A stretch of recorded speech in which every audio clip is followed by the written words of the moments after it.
Le désir du Seigneur pour chacun d'entre nous, c'est de rendre nos vies très fécondes. Si vous portez beaucoup de fruits, c'est ainsi que mon Père sera glorifié, et que vous serez mes disciples. Jean 15, 8.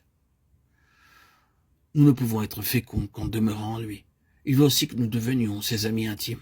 C'est la raison pour laquelle il dit au verset 15, « Je ne vous appelle plus serviteur parce que le serviteur ne sait pas ce que fait son maître, mais je vous ai appelé ami parce que je vous ai fait connaître tout ce que j'ai appris de mon Père. » En devenant ses amis intimes, nous avons le privilège de porter beaucoup de fruits et de partager ses secrets. Mais heureux sont vos yeux parce qu'ils voient et vos oreilles parce qu'elles entendent. Je vous le dis en vérité, beaucoup de prophètes et de justes ont désiré voir ce que vous voyez et ne l'ont pas vu, entendre ce que vous entendez et ne l'ont pas entendu. Matthieu 13, 16 et 17. Nous pouvons constater combien cela a été vrai dans la vie d'Abraham. Dans 3 passages de la parole de Dieu, Abraham est appelé l'ami de Dieu. 2 Chroniques 27, Ésaïe 41, 8, Jacques 2, 23. Après avoir traversé 20 ans d'épreuves, Abraham a reçu une foi forte et active. Il est devenu l'ami de Dieu. Romains 4, 18, 22.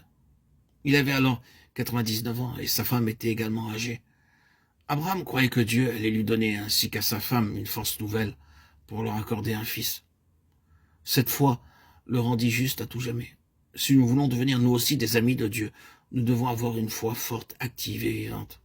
À cet effet, nous devrons aussi traverser de nombreuses périodes d'épreuves.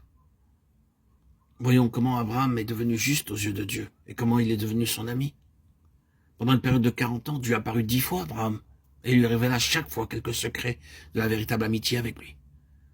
Ceux qui veulent devenir amis du Seigneur Jésus-Christ doivent passer par les mêmes expériences.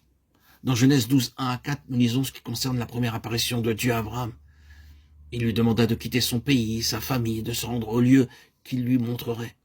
Abraham ne soupçonnait point où il allait se rendre et ce qui lui arriverait, mais il obéit à Dieu sans aucune hésitation et quitta le pays.